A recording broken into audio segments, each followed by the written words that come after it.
We'll call to order the Tuesday, August 20th meeting of Plymouth Select Board at this time. This meeting is taking place in a hybrid format. Members of the board are joining us here in person at the Great Hall at Town Hall. Members of the board may be joining us virtually over the Zoom webinar platform. Members of the public who wish to attend this meeting may do so by joining us at the Great Hall, or they may do so by joining us over the Zoom webinar platform themselves. They may do so via the Zoom webinar platform on the link that is on the website, that is posted on the agenda, that is on the town website. Members of the public may also observe the meeting by watching us on Comcast Channel 9 or Verizon Channel 47 by tuning into the local scene, formerly known as PAC TV. This evening we will be starting in an executive session. I will now read the executive session language. The Select Board will hold an executive session pursuant to Massachusetts General Laws, Chapter 30A, Section 21A, Clause 3, to discuss strategy with respect to collective bargaining or litigation if an open meeting may have a detrimental effect on the bargaining or litigating position of the public body, and the chair so declares. This will be in relation to collective bargaining.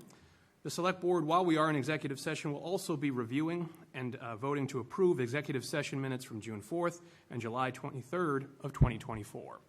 Mr. Bletzer, would you care to make a motion that we enter into executive session for those stated purposes?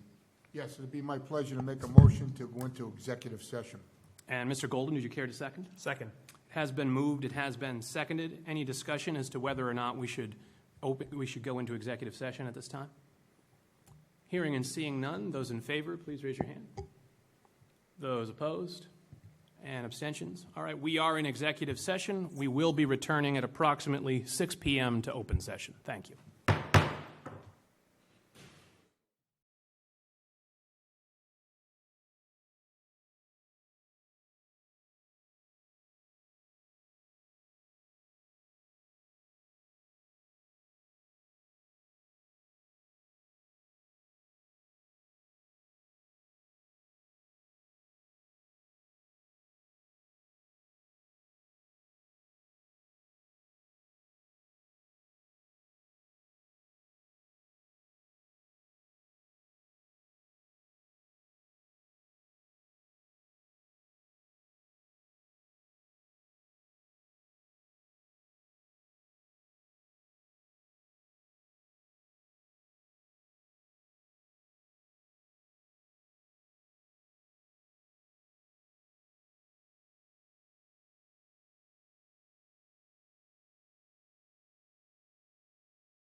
Welcome to the Select Board meeting, August 20th, 2024.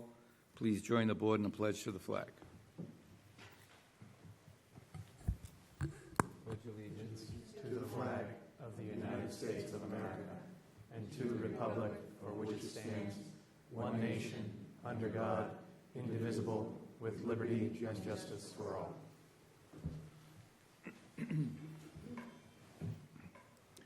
Mr. Canty, please. Thank you, Mr. Chairman. Consistent with Massachusetts General Law, Chapter 30A, Section 20, any person may make a video or audio recording of an open session of a meeting of the Select Board after notifying the chair, subject to reasonable requirements of the chair, so as to not interfere with the conduct of the meeting. At the beginning of a meeting, the chair shall inform other attendees of any recordings taking place. At present, the board is aware of the local scene, formerly known as PAC TV, recording this meeting. Mr. Chair, I had an opening statement I'd like to make, if you're... Yes, you may, and then I believe Mr. Blutzo has one. I believe so. Okay. So this has been the first meeting since this occurred, but unfortunately, and we are hearing a presentation from the relevant committee this evening, which is just happenstance, but back on Friday, August 8th, there was a tragic and unfortunate car accident that claimed the life of Martha Sheldon, who was the wife of Brian Harrington, longtime member of the Open Space Committee. Both of them were involved in community groups, both within the town government and outside of it, for a number of years, contributing significantly to the well-being of this community. And the tragic and unexpected loss of Martha, I'm sure, wears heavily on her family, including Brian. And we certainly wish Brian well in his recovery from that accident, and the board expresses its condolences for that loss. Thank you. And I'd like to also mention another distinguished member of our community, long time, but all his life, member of the community, Charlie McAferry. Charlie was an icon and came from a very distinguished family. Everybody knows Puritan Clothing, it was their family business, among other things. And then Charlie got into the real estate. But Charlie helped a lot of people. He was a great person and a great human being, and he's going to be missed by this community. So I just want to remember Charlie for what he's done for our community. Thank you. This time, I'd like to join the board in a moment of silence.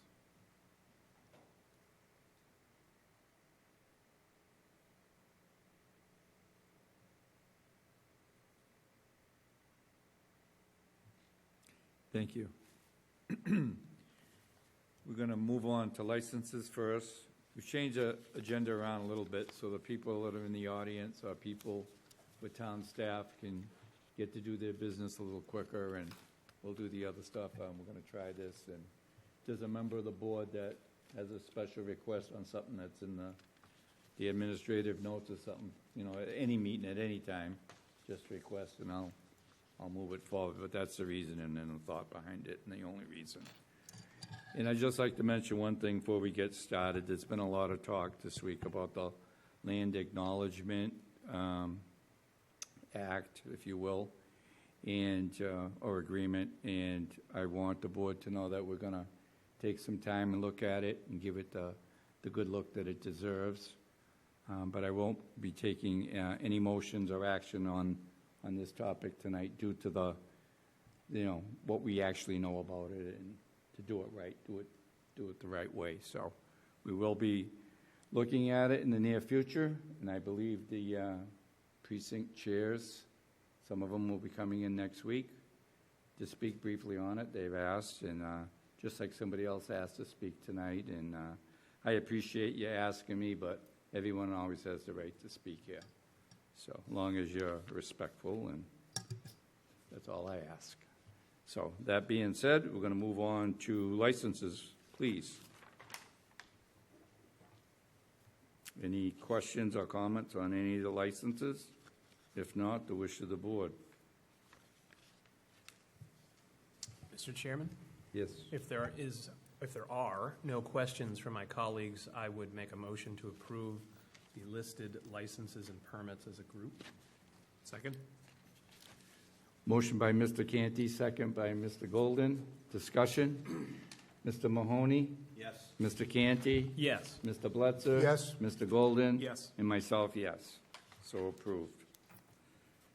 The first agenda item is the Cultural Council. And we have one applicant. It's a 3-year term, Lisa. She's not here.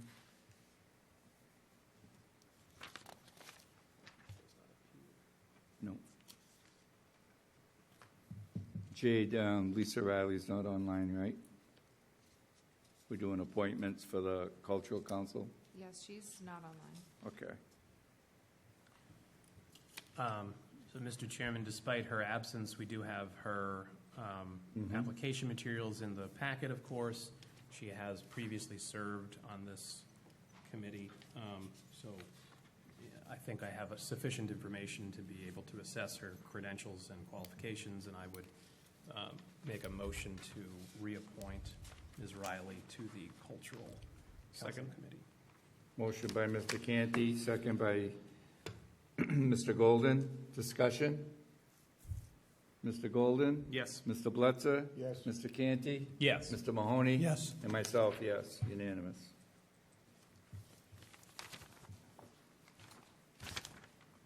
Energy Committee appointment, 3 vacant seats, 2 3-year and 1 1-year term. Geraldo Jerry Melio. Okay. Mr. Canty?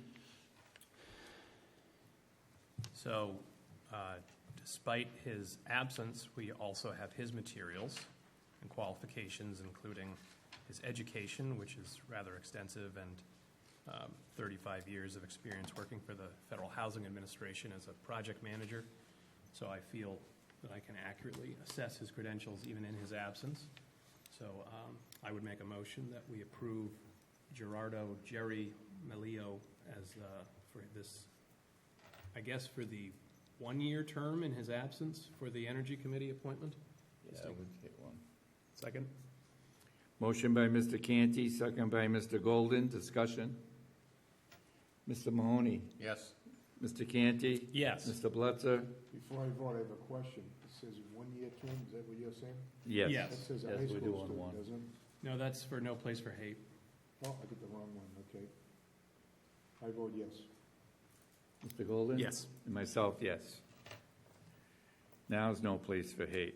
Sorry about that. That's okay, don't be sorry. 5 vacant seats, vote anticipated, naturally. There's 2 3-year terms, 2 2-year terms, 1 1-year term, Plymouth South High School student. Paul Adams here?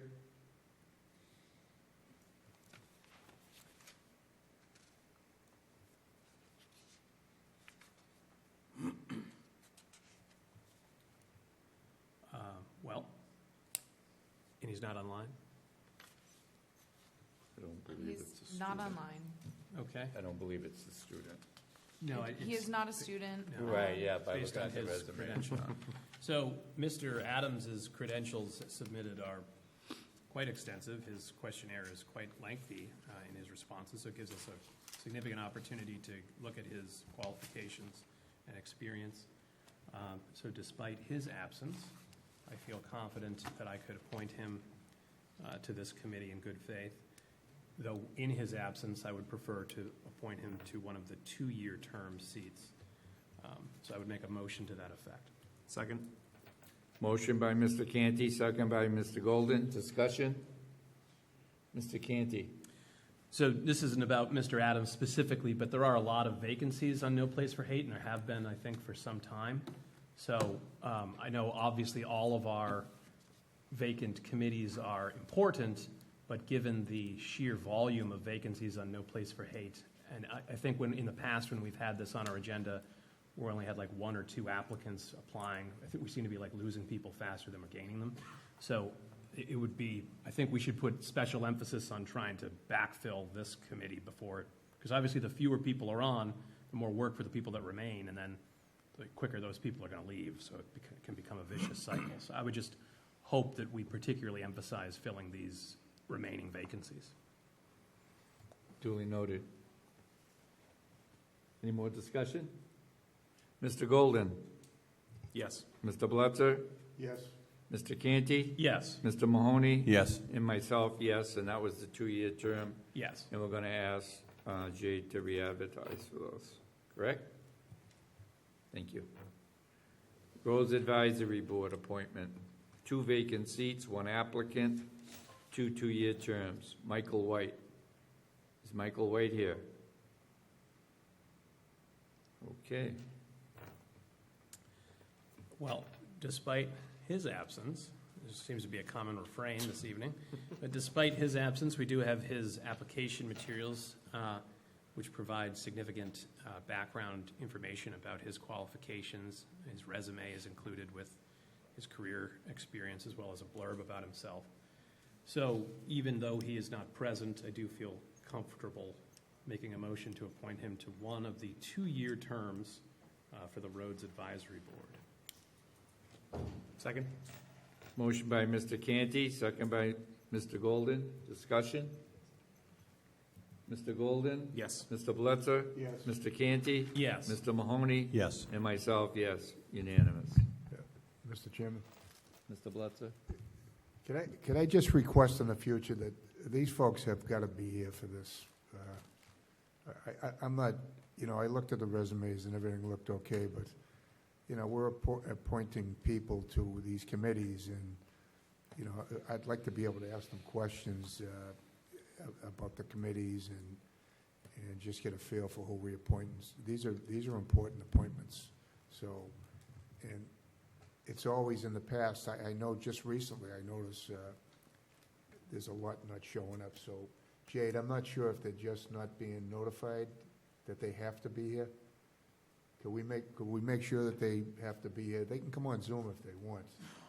They are notified via email, but I can make a point to Because it both makes me, email and call them for confirmation. and then I wonder, do they really want this? And if we're just wasting our time, if they're not going to show up. So we in the past, there was 2 folks, one 4 times in a row, one 3 times in a row, didn't show up for appointments, and we didn't vote them. We didn't vote either one of them, and that's really how it should be. But anyway, if we can just in the future make that happen, and if I'm confident that they know they have to be here, then I'm not going to vote for them if they don't show up. So anyway, thank you. You can put a little sugar on that. I mean, if they want to zoom in, that's okay, too. No, if You know what I they, mean? no, I if mean, they. Well, it's not like show up or not, No, because that if hasn't been they- the past practice. In the past, have contacted Okay, uh, we the can administrative request, assistant and sounds said, I better. can't be here tonight, but I'm still interested in the position. Right. And that's happened before. That's all I ask. That's- Okay, well, requesting them to show up either way. If that's sugar, okay. Well, it's not demanding that they be here, but. Okay, moving right along. Ms. Harris is here, I believe. How are you, Jen?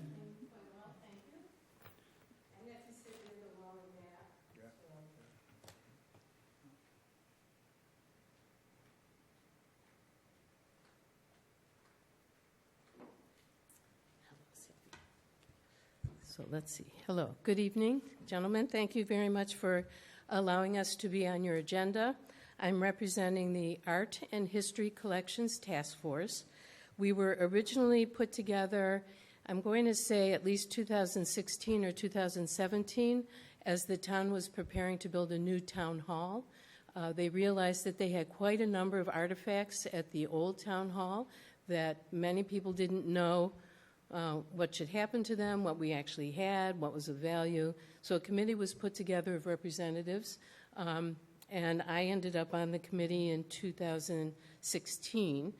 So basically, we took anything of value that we decided was really of value, and our crowning glory, I feel, is our 1857 map of Plymouth County by H.F. Walling and Company. There are at least 2 other restored maps like that in town. The Plymouth Public Library has one of them. But this is literally one of the most valuable possessions that the town had.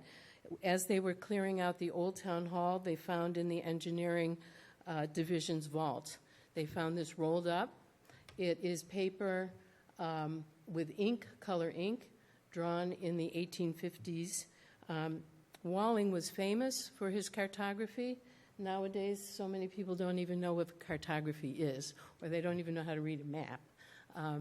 So what's wonderful about this map, upon its restoration, as you have public come in and they see the map, they end up going and looking to see where they grew up, what it looked like back in the 1850s.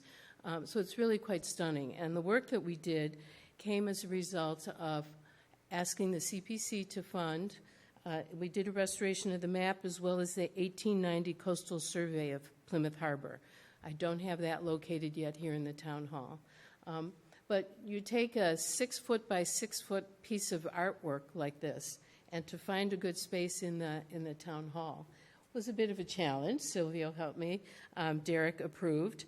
But we do feel that it will get great exposure, especially since you hold your meetings here. People will be able to see it and enjoy it. The CPC did fund for $22,000, and I have to give a special thanks to Tiffany Parks, who was the chair of the committee at that time as a staff member. She was the one who wrote the grant, and it was accepted. Then we worked with the New England Document Conservation Center, which is one of the best in the country. So they ended up with that map in, I'm going to say 2019. You know it happened in 2020. So it sat up there. I retired from the library in 21, and it still sat up there. I came back, and this was, I think Derek was here.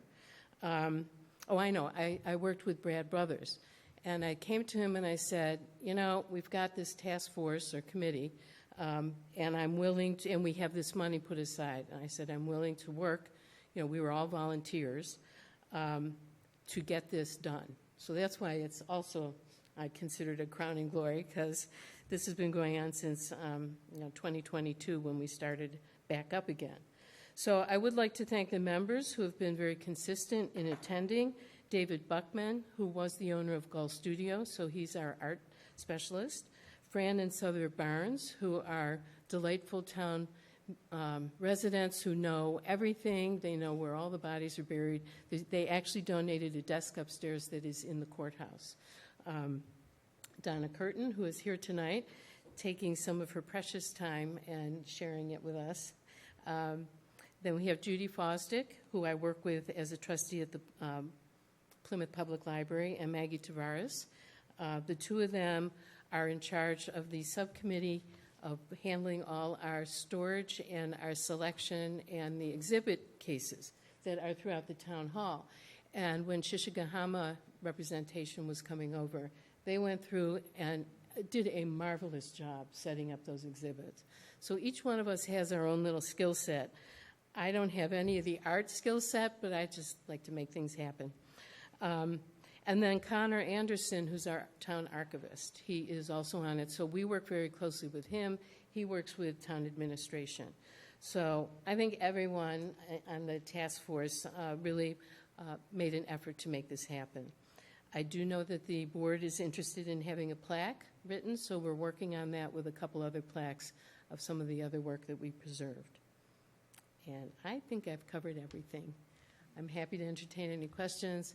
This is just a wonderful historic event for the town. So, Thank you. Any questions for Jen? No question. Comments? I got a question. Mr. Canty? So I had two, but one of them you already answered, which was I've noticed this a very similar, I assume it's an identical map at the library, and this is... well, they are identical. However, they were in different condition. Yes. This is the best one of all the ones that have been preserved. Okay. Now, I notice, what stands out is that some of the towns, municipalities are in blue. When this was originally, just for my own information, when this was originally Yes. printed, would it have been like when you see a map of the United States, the different states are in all different colors? Or Yes. is there any particular reason why, or or just some of them in blue for some other reason? So Walling had 4 different styles that he used that he integrated into different maps. Some of them were embellishments. Some of them designated densely populated areas. He had decorative borders. He used pastel wash colors. I don't have a specific on the color blue, but he was known for all his maps having similar representation, and they called them embellishments. Okay. You did remind me of 2 other points that I wanted to make, if you folks don't mind. At the time that this was created, it was Billings who was designing the design for the Forefathers Monument. It started being spoken about in 1820, I believe, to commemorate. And so what happened was it wasn't actually built by the time this map was made, but he included a drawing of it, which was it was expected to be 125 feet tall. But the one that we do have now is not as tall as that. But it was built into this particular map, which is very exciting. And I know that there was something, finally, and I'll end it with that unless you have any other questions. So this is on the Library of Congress website. So anyone around the world could type in Walling map, Plymouth County Walling map, 1857, and they would find it listed, and you can find all sorts of details because it's the Library of Congress, and that's what they do. So we will put a link, so that people, if they want to, I think we can even do a QR code. Thank you. Good? Thank you. Thanks for your support. Thank you, Jen, and thank you for all you do for the community. Great job, Jen, thank you. Yep. Open Space Recreation Plan.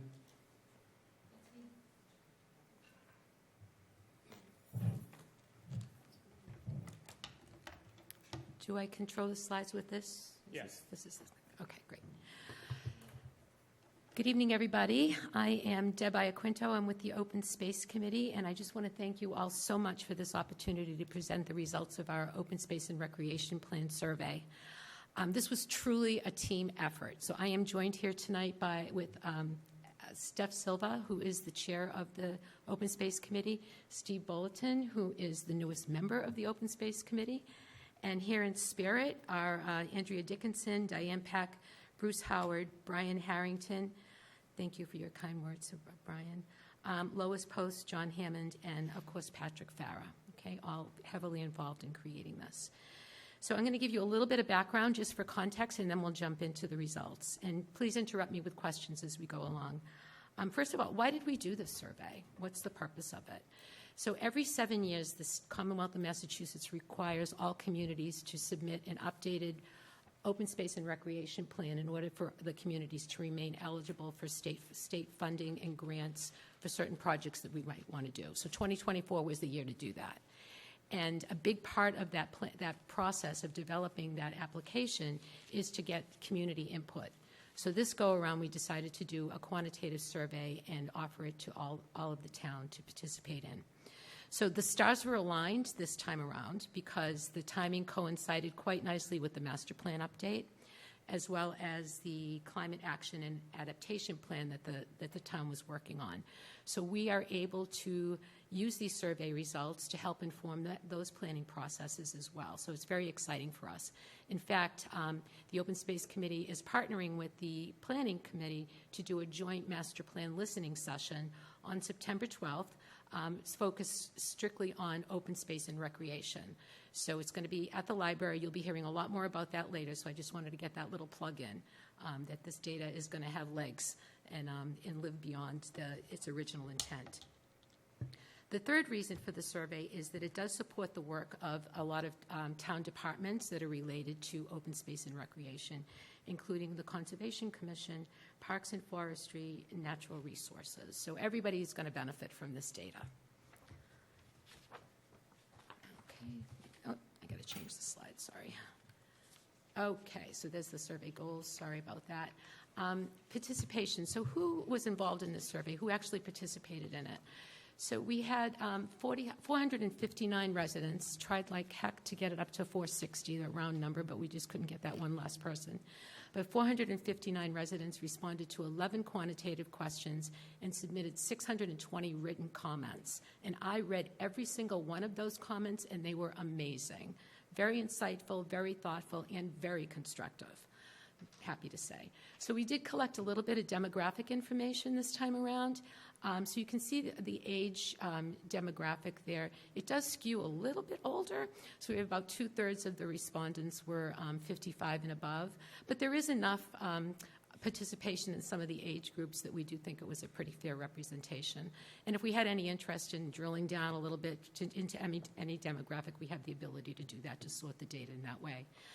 We were also really thrilled to see that just about every community in Plymouth was able to participate more heavily in Manomet, West Plymouth, and Pine Hills, as you can see up there. But there was good representation throughout the town. And what this tells us is that we have to work a little bit harder next time to make this accessible for some of the other communities that didn't have as strong a showing in this survey. I think one of the really interesting points to note here, it's down on the bottom there, is that 92% of the participants were Plymouth homeowners. So that means they are property taxpayers and they have a vested interest in what we do with the survey data. Okay. So one more little background information here. Oops, sorry about that. I went too fast. Just a word about the administration. People often ask about how did you try to reach people? So we did conduct this via SurveyMonkey. We administered it over a 2-month period from this past April and May, and all of these organizations and groups helped to get the word out. So special shout out to Plymouth Independent, to the Plymouth Public Library, to the town of Plymouth. The town clerk's office was very helpful to us. Sustainable Plymouth. All of these groups helped to get the word out, either by sending out links or by distributing flyers that had QR codes that allowed people really easy access to the survey. Okay. Any questions about the background before I move on to the good stuff? Okay. All right, so as I said, we got a lot of write-in comments, a lot of responses to the quantitative data as well. But there was an underlying theme that ran throughout the survey, and I thought that this one comment from a constituent actually captured it beautifully, so I'm going to just read it to you. It's important to keep investing in open space. It's a community good whose value isn't immediately measurable in dollars and cents, but it contributes immeasurably over time to the quality of life and beauty of our community. And I think that that's a sentiment that was expressed. This was expressed quite eloquently, but a lot of other people echoed that throughout the survey. So it was very, very nice to see how important that is to people. All right. So the first question we asked was, how important is it for Plymouth to provide and maintain open space for these reasons? We provided this list of 10 reasons, and we asked people to evaluate them on a 5-point scale, ranging from extremely important to not at all important.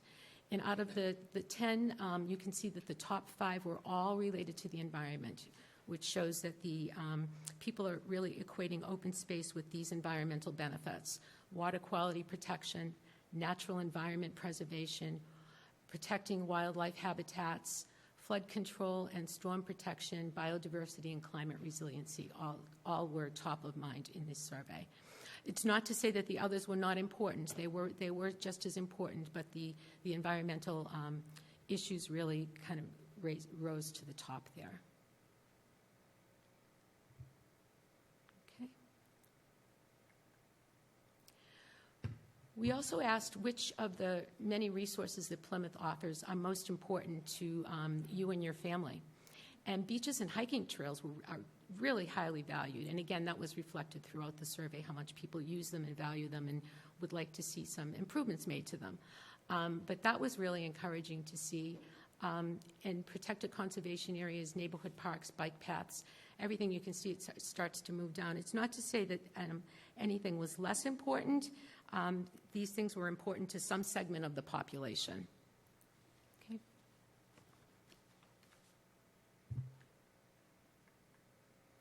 This, I thought, was a really interesting question.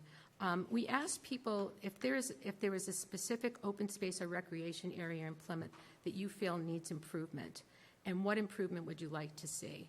And this was strictly write-in, so there was no quantitative prompting. This was just all top of mind. What do you think? This is your chance to help build a wish list of improvements. And so, they only got to choose one. So we took all the comments, 300 comments, and categorized them, and they basically fell into these 5 categories. The first one was beach upgrades. You saw how much people value the beach, and people were talking about the need or the desire to improve Long Beach and Whitehorse Beach. Top of the list was getting rid of Burt's. It always comes up as an eyesore, and wouldn't it be a beautiful beach if we didn't have that there? So lots of comments about that, if anyone wants to look at them. Replenishing Deb? the sand. Deb, there Yes. might be a spelling error there. I just want to let you know. I did what? There might be a spelling error on Burt's. I just wanted to bring that to your attention. Oh, okay. I apologize I'm for that. kidding. I'm kidding. Okay. All right. Okay. Now I'm going to worry about that for the whole presentation. Don't point out any miscommas, John, please. You're doing great. Okay. The only person who is going to notice is the one that spoke, so you're fine. Okay.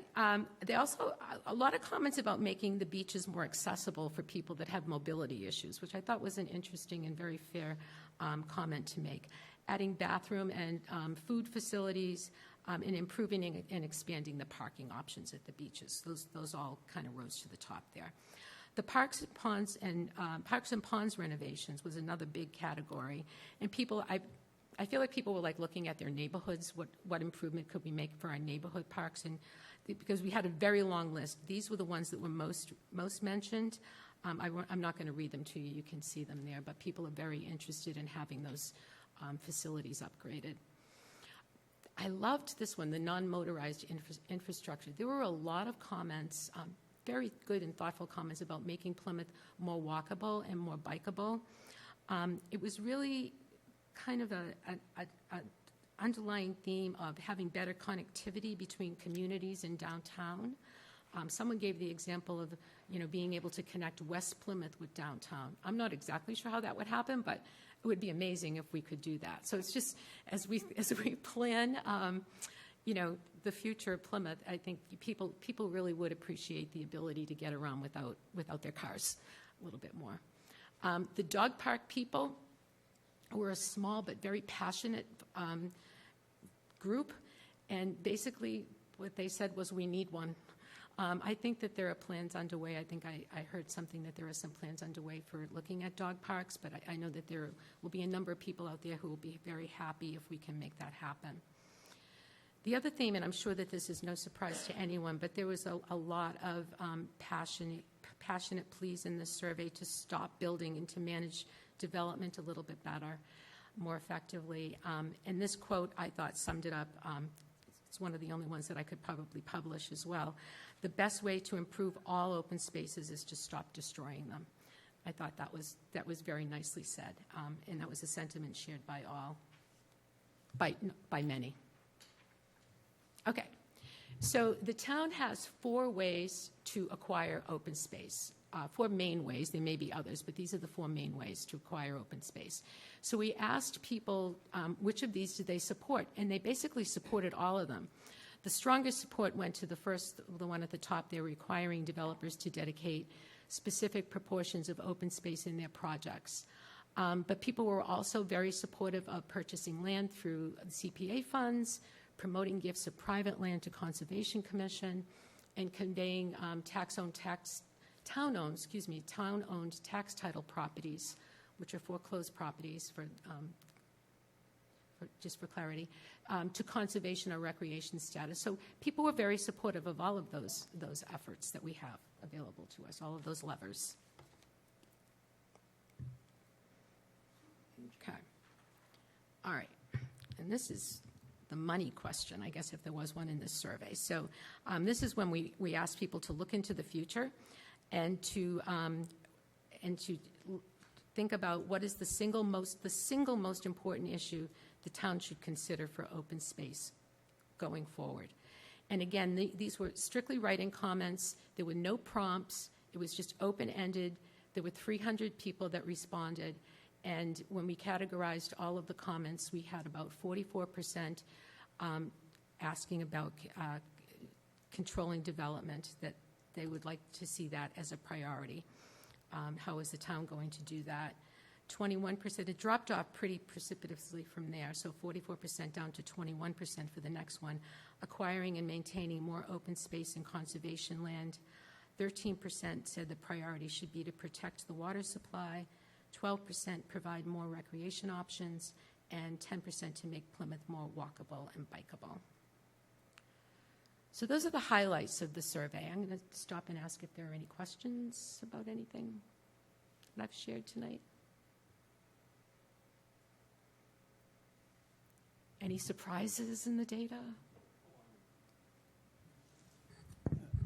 Deb, so far you're doing great. I just think that on this one here, not all 5 of those are independent of each other. Correct.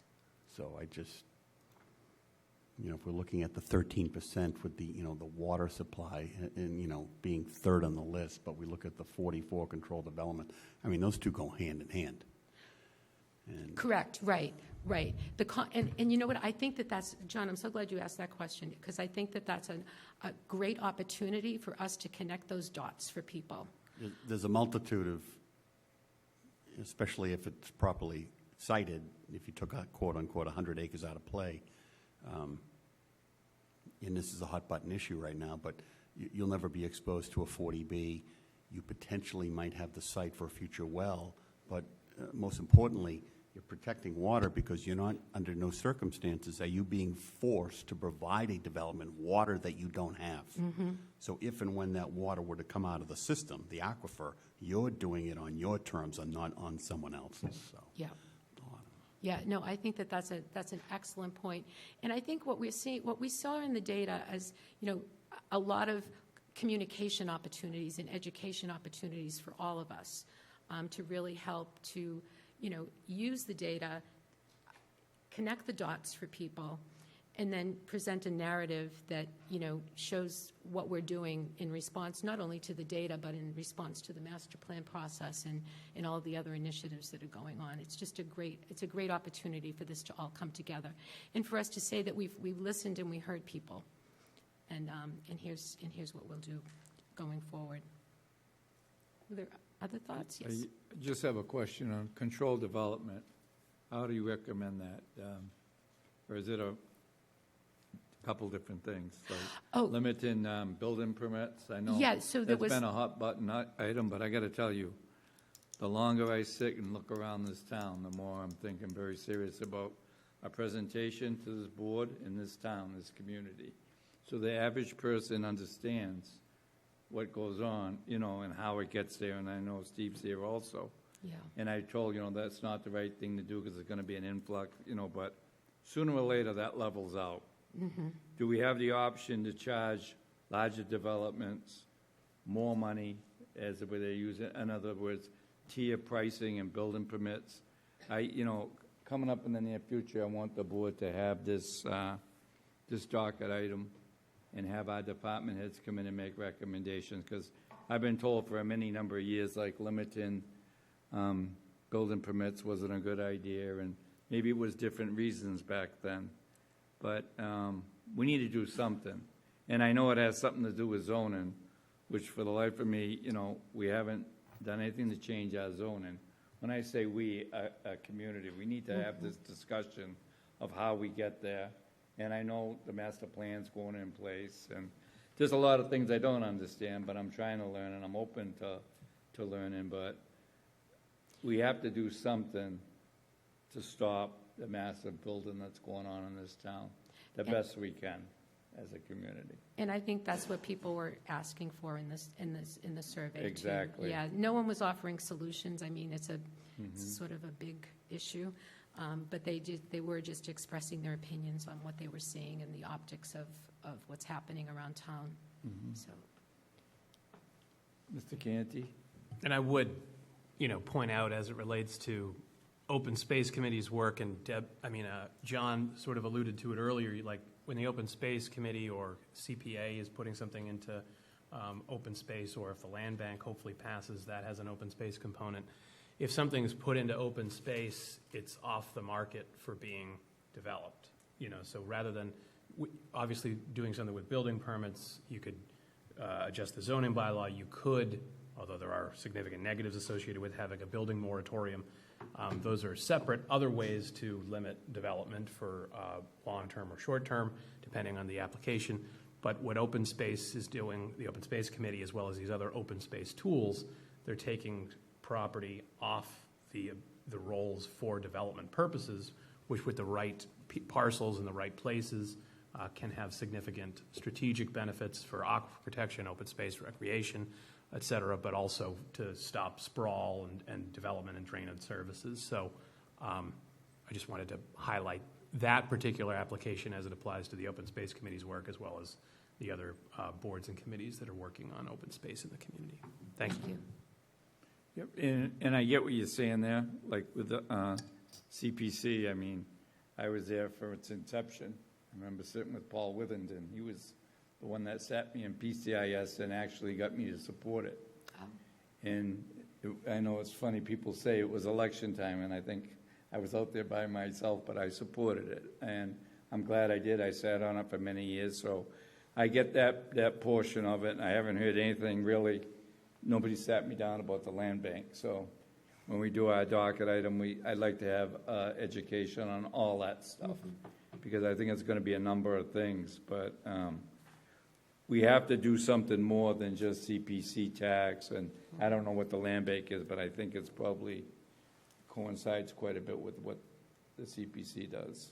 It complements. Yeah, complements it, okay. And adds to, yeah. But, I mean, I think we still need other things, as we face water being moved around town from North Plymouth to West Plymouth, as you see going on with Claremont and, different situations we're in.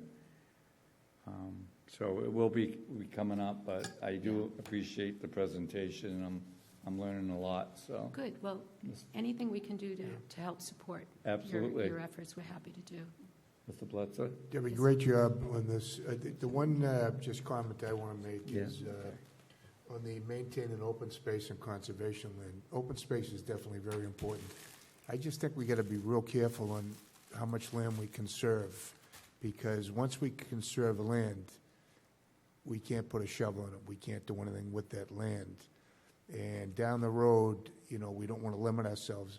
At some point, we really have to talk about some economic development, and we need land to do that in the right places, smart development, buffered with open space.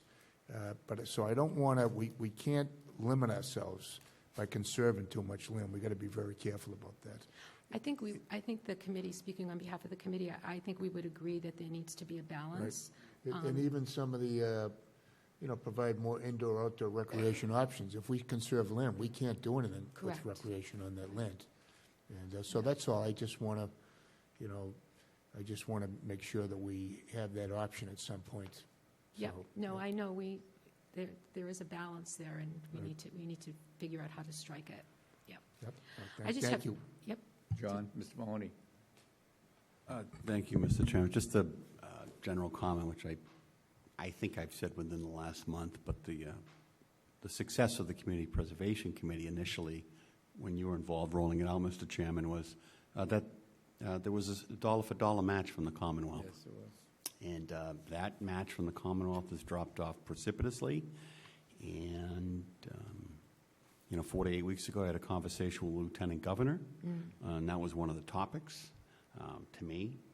And, I love the fact that the Commonwealth has, I believe, almost $10 billion in a rainy day of stabilization fund. But if they wanted to, they could get that back to a dollar-for-dollar match. And not only could that committee would be able to do more open space and more quote-unquote affordable housing projects, both in sensible locations. And that is, unfortunately, that's a failure in my view of the state legislature.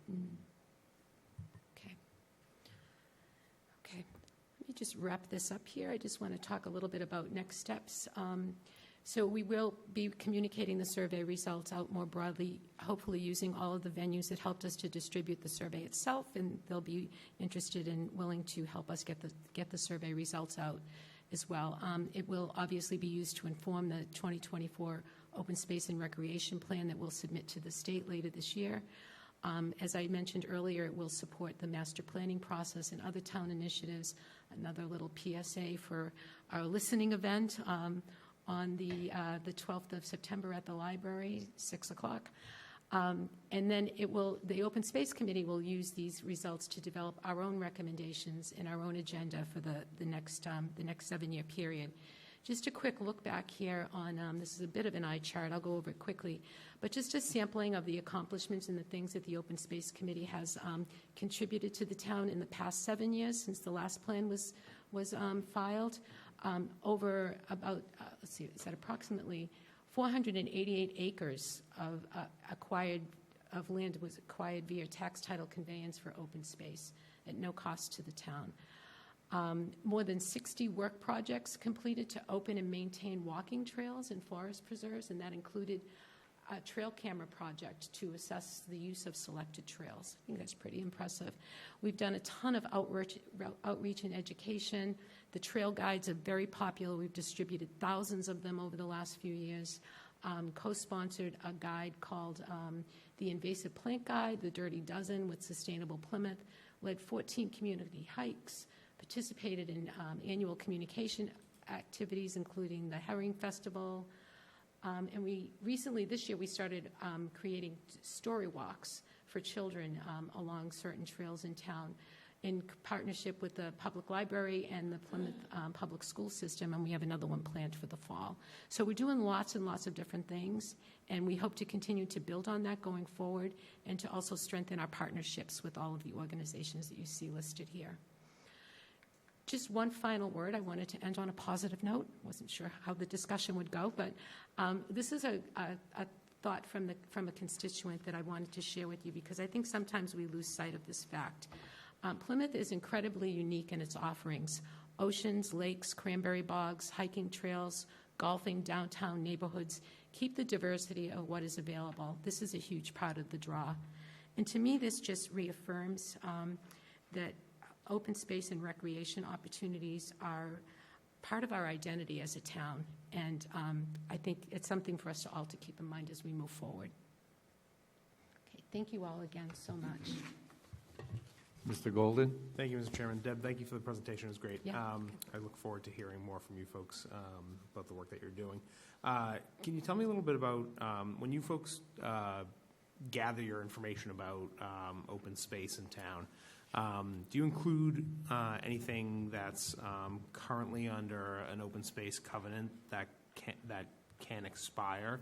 So like a developer enters into a covenant with the town to keep space open for a period of time.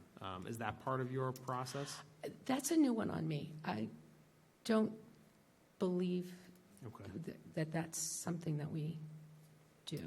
Are you talking about the tax title properties? No. So, okay. So maybe Mr. Bolton has some insight into this as the chair of the planning board. I hope he does because I don't. So could you talk a little bit about open space covenants, Steve, how they work and what they do for the town? Certainly. Good evening, everyone. Steve Bolton, Chair, Planning Board, Member, Open Space Committee. There are, in some instances, developments in which we require open space remain in existence for a period of time rather than in perpetuity. That is not something we have been doing for some time now. Mm-hmm. So there are some properties out there in which development has occurred, in which the open space is only for a limited period of time, after which in the future the developer can come back and ask to develop that area again. We're finding that given the way zoning has changed in the interim as we've done that, that is less likely because the densities that would be resulting from that would be in excess of the zoning. The practice right now, however, is for anything that is coming before us as open space is either to be dedicated as open space as part of the permitting and or placed into permanent conservation, and in some instances given to the town separately for them to do that. So it's something that still exists, but it is not current practice, nor is it likely to come up in any significant amount, given the changes in zoning since that practice was in place. Thank you. Thank you. Mr. Canty?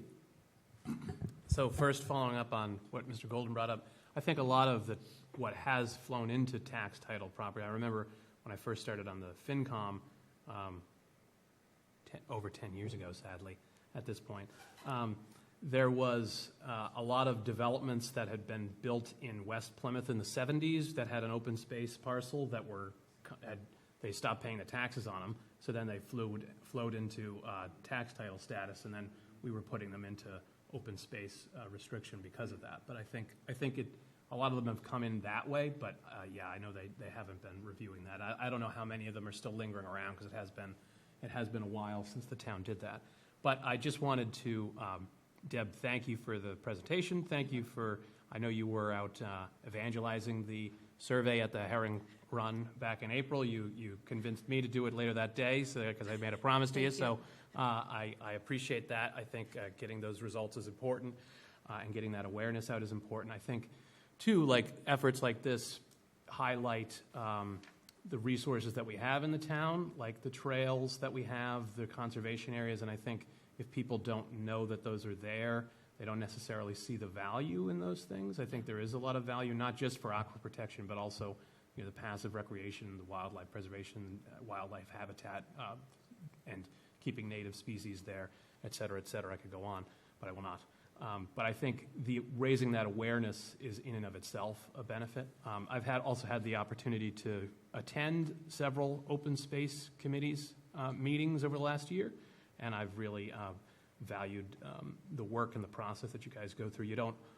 You evaluate each of the parcels that are coming before you. You don't say, let's take everything. Some of them you do say, we don't want this because we think it's better for the DPW to have, or it's better to go on the tax rolls, or this isn't sufficient that we would want to do something with this. So I think some people think you guys just gobble up everything you can, but I can personally attest that is not the case. And I think it's a very well-functioning committee that does a lot of important work that is perhaps not as recognized as it should be, but I just wanted to take the opportunity to recognize not just yourself, but the other members of the committee as well. Thank you. Yeah, we are a very thoughtful group, and we're excited about the opportunities that the survey is going to give to us as well. Mr. Mahoney? Deb, just a closing thought.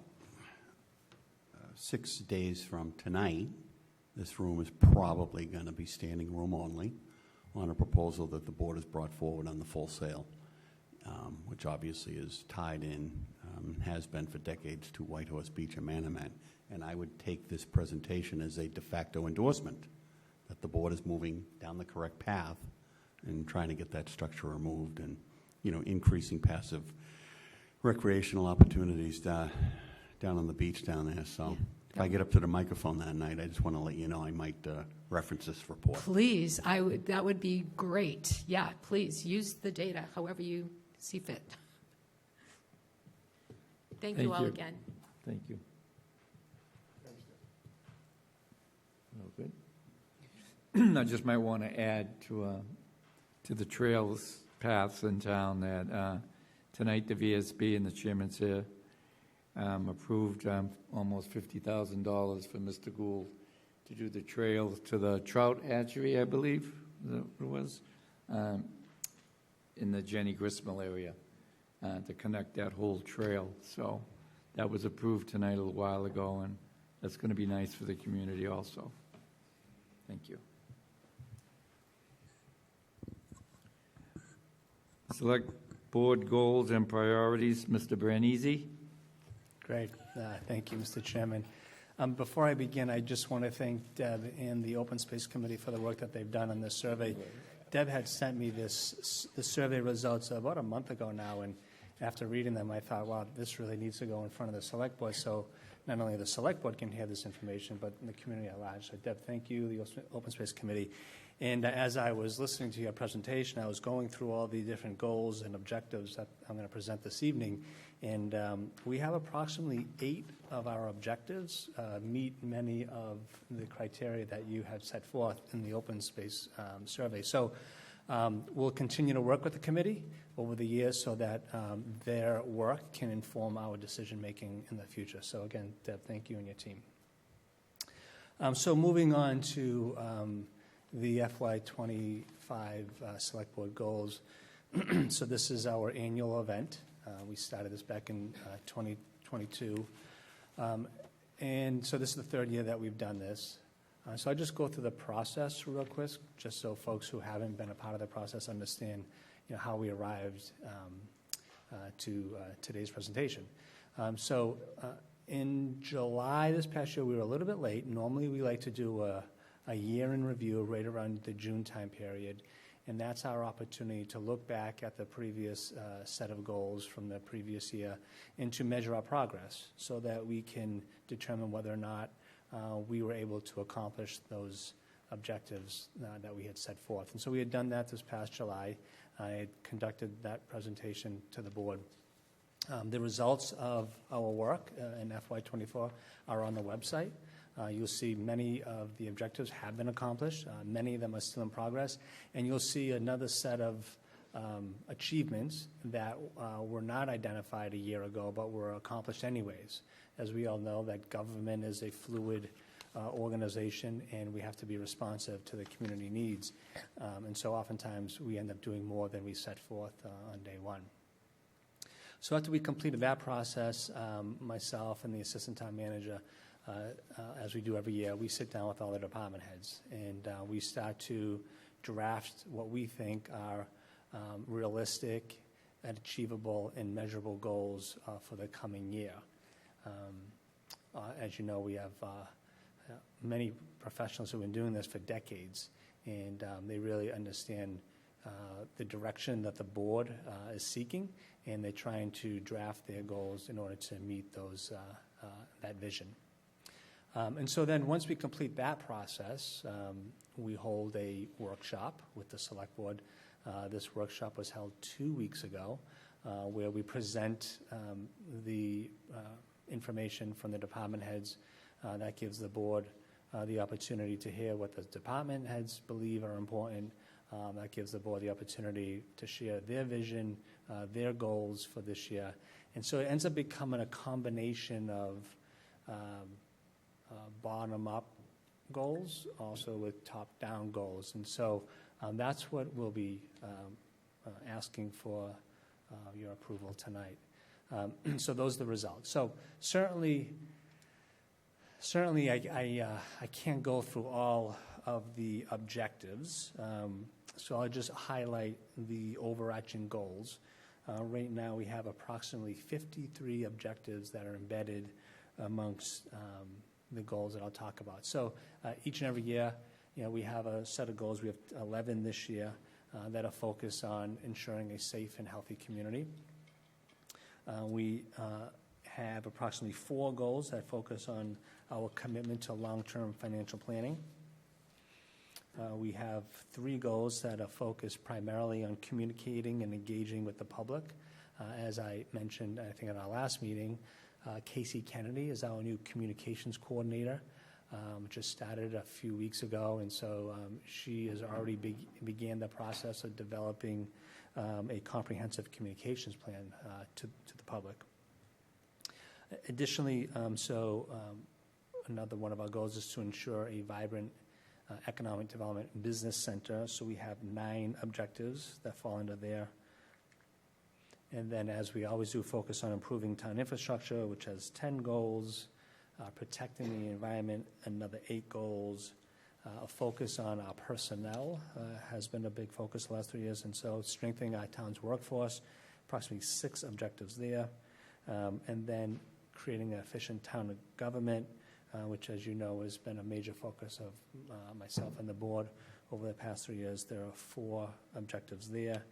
And then, some of our long-term planning, we know we cannot accomplish in 12 months. So we have approximately 8 objectives that fall under long-term planning. I sent out the draft copy to the board. I tried to incorporate the discussion that was held in the workshop, like I said, 2 weeks ago. I'm here to answer any questions. Please let me know if I missed anything that we can add there. Please let me know if there's something that you don't think is appropriate for this year. We will certainly remove that. Once the board takes a final vote, we will post this on the town's website, so it's very clear to our community what our focus areas will be over the next 12 months. We'll come back in June of next year and measure ourselves once again. Thank you, Derek. Any questions or comments for Derek? Mr. Canty? So Derek, when you posted on the website, could you post unless we remove any as part of this discussion before the vote, could you post the memorandum that's in our packet rather than that overview so they'd know the specific goals that we're looking at? Absolutely. So the memorandum, what I was hoping to do, like we've done in previous years, package it up, Yep. make it look a little bit more sophisticated. Sure. But yeah, we will be posting each one of the goals and their objectives that fall underneath it. Because that would be helpful, for us when we're trying to advance something, whether it be at a town meeting or we're voting on something here. Everybody knows that it's in our goals. It's a justification for, well, why did they do that? Why are they pursuing that? Well, because we said we would. And then we can demonstrate that we're following through on our own commitments and our own goals for ourselves and each other. Yeah, most definitely, we'll do that. I didn't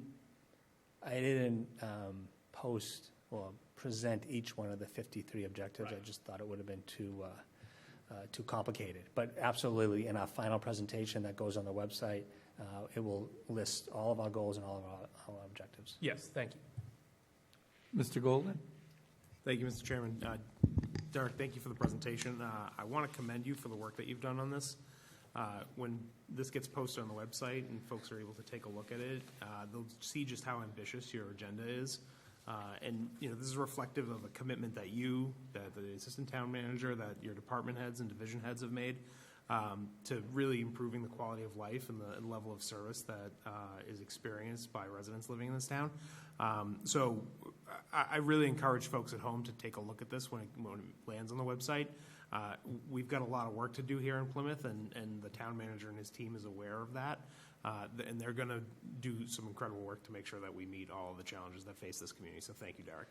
Yeah, thank you. And if I could respond to that, if those folks at home, once we have the final version listed, when you look at the objectives, it will not say fill potholes. It will not say pave roads or arrest bad guys or put out fires. That's what we do, right? That's why we're here.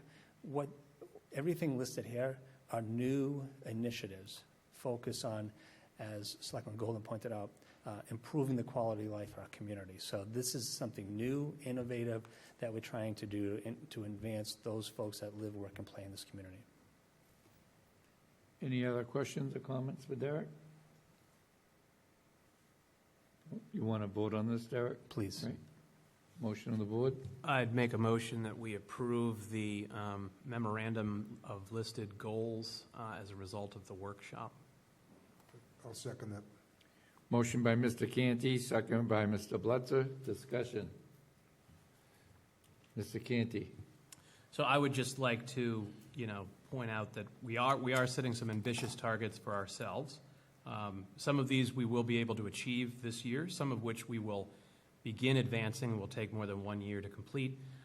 But I think this board and the last board that I served with, because this is my second year, we've been really trying to move this town towards being more proactive and getting out ahead of our problems. And I think this continues that effort. I think that prior to my joining the board, I had some frustration some years of things where we were responding to problems too late. I've been on the FinCom for a number of years, so many of these members of this board were not serving at that time.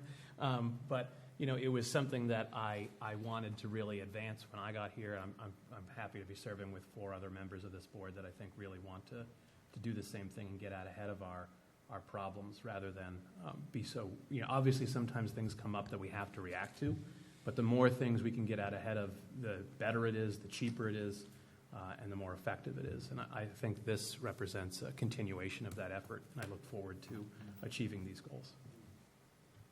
Mr. Blitzer? Yeah, thank you, Kevin. The proactive part.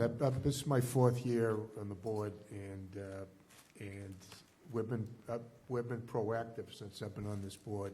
There's a lot of problems that we're trying to fix, and one thing I've learned, I've learned a lot, but sometimes things take a little bit longer than you'd like to get done.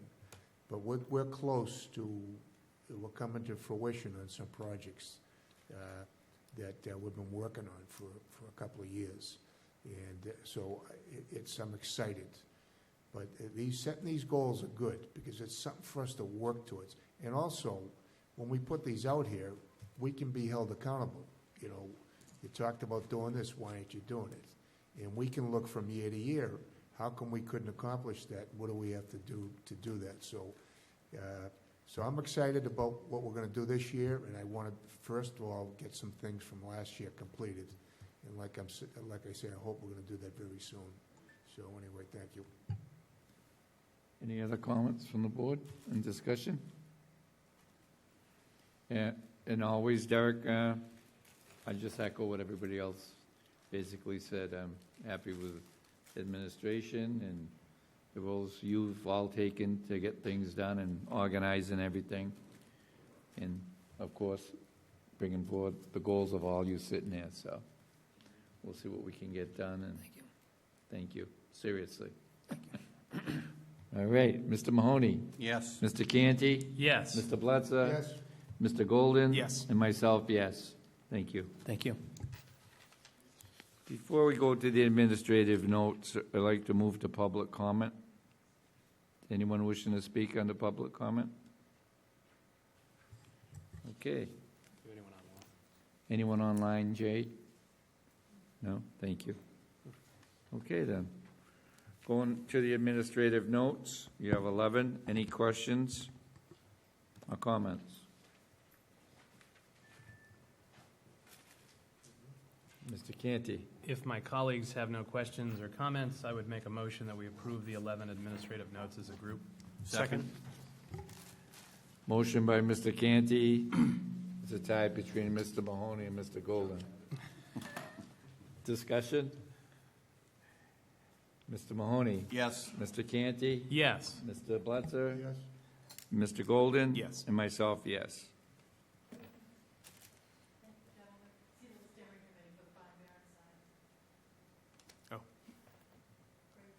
You too, John. You got it. Thank you. They look very nice, by the way, when it gets up. Yep, yep. Town Manager's Report, Mr. Brandisi. Great. So I just have a few updates, if I could, this evening.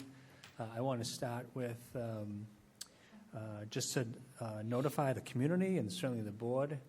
Please put in your calendar that there will be a ribbon-cutting event at Stevens Field on October 11th at 4 p.m. We have a meeting that evening, as you know, at 6 p.m. So we're going to do the ribbon cutting again October 11th at 4 p.m.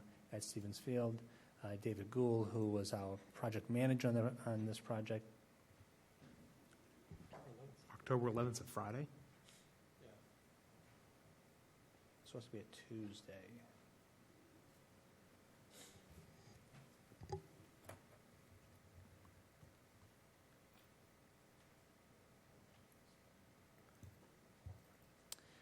Well, we'll have to get back to you on that. It's supposed to be that Tuesday. So I think maybe I was given the wrong date, but it's supposed to be the Tuesday prior. So I'll get back to you. I thought it was supposed to be October 8th, but we'll circle back. So I apologize for the confusion on that one. Yeah. So We have time. we'll get back to you on that. So moving on to something that I can speak to. David Gould, as you all know, the Director of Energy and Environment, was able to receive, he led a grant initiative back in 2022 where the town received, you may remember this, $25 million grant from the Army Corps of Engineering, $25 million to the dike project on Long Beach to restore the dike over at Long Beach. The award was made in '22, so 2 years now. There's been no movement on this project for 2 years by the Army Corps of Engineers, but he informed us today that they have a new project team, and we're hoping to start this project in the very near future. So this is going to be a massive project, again, funded by the federal government, $25 million to restore the dike over at Long Beach. So a long-awaited project, and we're looking forward to moving that forward. Did you have a question? Question, on that. When you say the dike, you talk about the seawall? Yes. Okay, well, Yes. how far will that extend down? Not the seawall. What are you referring to, Charlie? I want to know what you're calling a dike. He's referring to the spine that runs out on the Atlantic side of Long Beach. On Long Beach, when you go out on Long Beach, Right. you get out to a certain point, and there's large rocks that are, That's right. and I don't know how long it goes, but that's the only thing the federal government owns out there is that piece of infrastructure, or whatever the proper terminology is. Right. Because 25 million, I was just wondering. I just want to show, we're talking about Long Beach, we're not talking about the area near Birds, near Plymouth Beach. Correct, way Talking up. about past the crossover, those, as Selectman Mahoney pointed Day out, those parking. massive rocks, I would refer to as a seawall, that barrier that protects the beach. That's what they're going to rebuild, reconstruct. I think the current structure, Charlie, might be almost a century old. Well, I think David has done presentations on this before. He could- no, I remember Yeah. but it's a lot of money, so anyway, thank you. Thanks, It John. is a lot of money. So I just wanted to bring that to everyone's attention, that hopefully that project will start in the very near future. Just shifting a little bit, there's going to be next Monday at the library, there is a program called We Remember, We Recover. This is a event that focuses on remembering those individuals that we've lost to overdoses in the past number of years. As you know, our new Health and Human Service Department, being led by Commissioner Brady, has forged community partnerships with organizations like BAMSI, like South Shore Recovery Center, High Point, for example. And so they will be hosting this event again next Monday from 5 to 8 p.m. over at the library. So those that are interested, please join us all. You may have noticed, I hope you noticed, yesterday the governor signed the HEROES Act. The HEROES Act is is legislation that is focused on expanding benefits to our veterans in Massachusetts. So we'll be working very closely with our veterans agent on implementing this new HEROES Act. So more to come on that one. More public information will be forthcoming in the future weeks. Moving on to the DPW, September 9th, there will be 4 streets where we will conduct full depth reclamation. Just so folks are aware, these streets I'm about to name are over 50 years old. So I think we've received our money's worth. So the streets of Hoover, Kennedy, Truman, and Eisenhower, those 4 streets will get full depth reclamation on those starting on September 9th. So as you all know, full depth reclamation is the most costly street improvement that we can make. It's roughly 1 mile equates to about $1 million, full depth reclamation. The election is coming, so September 3rd, as you all know, is the primary election. That'll take place from 7 a.m. to 8 p.m. But so folks that are aware that early voting will start this weekend in the atrium from 9 a.m. to 3 p.m. on Saturday and Sunday. And then next week, early voting will continue during town hall hours. So look at town hall hours, and that's when you'll know when we will continue to hold early voting. And then I wanted to make an announcement. We just posted this on our website yesterday that the Boston Bruins will be in town this Sunday. They have made 3 stops in Massachusetts to celebrate their 100th year anniversary. They chose Plymouth as one of the 3 communities that they're having this Bruins Day event. This event will take place this coming Sunday from 12 to 5. It's going to be in the back parking lot at Memorial Hall. And we are also closing Memorial Drive so that we can use that space and so vehicles aren't navigating that area. So we're expecting it to be a great event. Weather looks great for Bruins Day on Sunday. Certainly the Waterfront Festival is on Saturday. So we're going to have a lively, very active downtown center this coming weekend. And then, is the chief still here? The chief is still here. So the chief this past Friday held a graduation ceremony for 22 of our youth in the Plymouth Public Schools. This is the junior academy that the police department has been running. It's part of the chief's community policing efforts. So ages all from 5th grade all the way up to 8th grade, exposing students what it is to be a police officer and the things that they do day in, day out. That was a 2-week academy. We're hoping that over time that we continue this program and this becomes a pipeline for law enforcement here in Plymouth. So congratulations to the chief for all the work that him and his team have done with this new program. Pending any questions, that's all I have for this evening. Any questions for Derek or comments?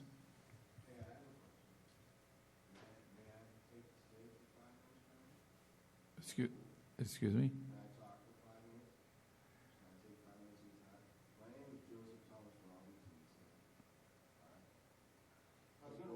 Well, wait a minute, though. If you want to, well, I'm going to try to explain it to you. You need to go up to the podium, make sure the green light's on, but let us just finish what we're doing here in a minute, and I'll let you speak. Is that okay? Okay. Okay, so any questions for Derek? Yeah, Derek, following up, so I think it's 6 o'clock next Monday, the full sale presentation? That's correct, That being led by Mr. Gould? That is correct, yes. Okay, and then he'll just make a presentation and then open it up to questions after that? Yeah, so I'll recap that. I'm sorry I didn't announce that. But next Monday in this room at 6 p.m., David Gould, again, the Director of the Department of Energy and Environment, will be presenting the proposed acquisition and conceptual designs of the full sale parcels. We expect many folks in the community to be present to help inform some of the future designs of that parcel. Okay, thank you.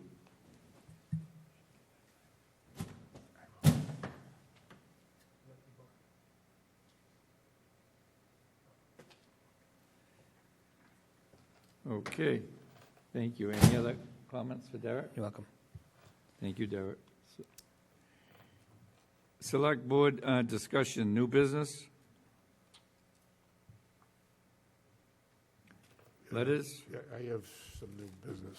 Okay, Mr. Blitzer. The chief left, but I just want to remind her, I talked to Derek, I think, earlier, about we're having some activity again in the garage and in the parking lots. At night, I'm getting complaints. It was pretty good all summer. All of a sudden, it's starting again. So please take notice. There's the chief right there. That we have to be vigilant on them because it was stopped for a while after we put that ordinance in. The other thing I just want to remind is this weekend coming up, we have 2 events. Derek already talked about them. So the town is going to be packed. There's going to be a lot of people in town, and I really recommend folks that don't know about the circuit ride that we have in town, find some lots, on the outskirts of town. We have some free lots out there that you could park in, and then you call the circuit ride. It comes to downtown and the waterfront, and it'll pick you up. It's a free app. It's called the Circuit app, and it's a great feature, and it will take you right into town. And that garage up top behind Town Hall here, that's always open. It's always open up there. And if you don't want to walk down, they'll pick you up and take you down there. So just a reminder to use that. Chief, I was talking about I'm getting complaints again on the garage up here. with the activity. The other night, your officers came down, moved them out, but they came back and they were revving engines, blowing the horn. So I know unless you see them, you can't catch them. It's hard to do. I just wanted to, if the presence, when the police presence is out there, it works. And I know you can't be there all the time. And the neighbors know this too. They just wanted me to remind you. Also, I think down in the Copper Cove too, again, you probably know about that. Yeah, yeah, we're aware of the issue. Again, we appreciate the residents' understanding what we're up against as well. Right. And we're doing the best we can, and we're trying to solve their problems. And So I have one question. permanently. I have a question for you on that. When we amended this bylaw, it changed the hours of it. Is that a problem? Do you think if it was all the time, it would help to control this situation? Is that something we have to change, or do you think the bylaw, how it is okay? Well, I think for now, the hours will be okay. I mean, we haven't been able to enact it yet. It's still up in the Attorney General's office for review, so we haven't gotten the approval to start enforcing it yet. Excuse me. So we're hoping it's very soon, because we really need it. So that's still, the Attorney General hasn't ruled on that? Wow. No, not yet. Okay, thanks, Chief. Anything else under new business or letters? Old business?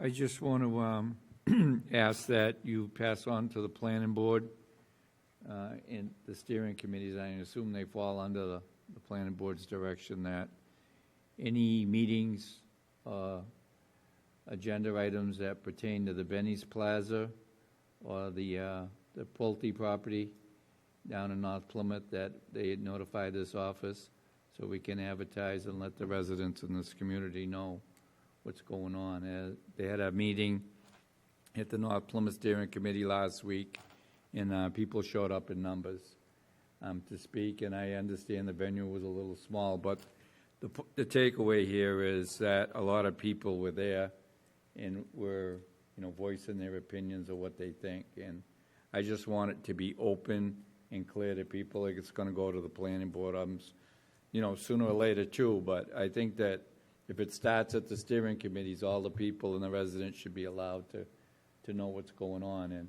I know we have the press department up on our floor now, and but I think you have to actually sign up to get that, right? I mean, she's not like posting on Facebook, is she, or is she? Yes, so all of the above. So Okay. If we send out some notice, and depending on what type of notice it is, individuals need to sign up for a specific notice, and it'll be pushed to their email. But we are also pushing information through social media as well. So, some of it's pushed, some of it you have to go find. In this case, we weren't notified of the steering committee meeting. Right. Normally, that would have been posted on the town's website, and that would have been pushed out to the It would, okay, so I guess that's what it's not to point fingers at anybody, but I think going forward, any meetings that, they should all be posted so everybody knows, and that way I can follow it also and help spread the word, but I think it's very important, and I love the fact that we have that now, so. Yeah, so in that situation, just so I'm clear, you can sign up for very specific board and committee notices. So Okay. if you want to sign up, say, for the Open Space Committee, when they post their agenda, that'll be pushed to you. So folks have to be very clear what they want information on, because they won't get all the information. And we don't post on social media all of the board and committee meetings unless we're specifically asked to post something on social media, because we have so many of them. We have, a dozen a week. But so unless we're specifically asked, we wouldn't post it on social media. Okay, so I'm going to specifically ask that we post anything to do with either one of those projects, because they're huge, and it's going to affect North Plymouth quite a bit. And you said Benny's, what was the other one? Pulte? The Pulte property down on the old knife property. Thank you very much. Anything else for the town manager? All right, before we adjourn, a gentleman in the audience asked to speak. Yeah, you have to go up and make sure the mic's on, and I'll give you 3 minutes, sir. That's what we usually give people. Okay? All right, so I'll begin with my name. Yes. My name is Joseph Thomas Robinson II. I was born 9876 in Hanson, Massachusetts. Braintree, to be exact. I know a lot of information. I'm not happy, okay, at my age. You've maybe seen me, know me. I'm related to the Bruces. Oh, well, who cares? Sorry for my language. I'm trying to use a choice of words. I've never done this. I don't like Plymouth. I was going to run for mayor. My name will be Patience as a virtue. I'm learning everything around town. I'm mad that Massasoit doesn't have a birthday. I am Wampanoag Indian, too, as well. I don't like this town. It's fake. All right? I'm sorry. I don't mean to disrespect you. I'm not disrespecting you. I'm disrespecting the town. China bought, I don't know. Steal your identity, I don't know. I've gone to the International House. They've wanted me to walk for it. Do this, do that. No. Every time I go around to 7-Eleven, I'm something different. I never even graduated high school, gentlemen. Never served in the Army. I brought myself here. Christ brought myself here. And then I have to stand before you and shake and shiver to think, is there one person in this stupid town, forgive me for that I stay for? I don't know. There's never been a mayor. I don't understand politics. I don't own a TV. I love music. I play all around town. I could play down the street if I want to. I write music for people. That's my forte, plethora of knowledge. My mother, Shirley Ann Cousins, of Glenwood Place. Rockland Dump decides just to bring this over here to dump crap into our system. What's going on in Plymouth? I don't know. It's all fake. All the things that I'm learning at 47, I have to reinvent. I don't know if I have the time or somebody is available enough in this town, as in Sodom and Gomorrah, or our forefathers that Massasoit got ripped away from. I'm telling people, veterans in this town, doing stuff all day, all night, 2 a.m. to 1 a.m. is my schedule. When church is asleep and I'm awake, I'm not Batman, I'm not Spider-Man. I've been through hell and high water to stand here. I don't know what to do. At 47, I wanted to quit for the first time. Put my stuff down. I don't know. I don't know if this town's worth me staying here. I could go to Israel, help them out. I could pick any nation, guys. Whether you believe it or not, it doesn't matter to me. They didn't believe Martin Luther. I know secrets. I know CIA secrets. All right? Cryptos, French taboo, this, that, this. I've talked to the White House. I saw the Taliban leader the 4th of July. They locked me away. As the SWAT team walks around and says, okay, pick knick-knack, paddywhack, give a dog a bone. No. Sometimes I don't know what I'm saying. I follow my footsteps. I heard Plymouth has the most terrorists in the world. I don't know. I don't care. I don't fight that crap. I want what's right for Massasoit. So my end question would be, how do I get Massasoit's birthday on my day? Or do you guys know what his birthday is? Okay, your 3 minutes are up. I hear you. That's the best I can do. What? Thank you. I don't know what to do. Either see me outside, direct me, I don't know. That's all I got to say. I'll be around. Thank you.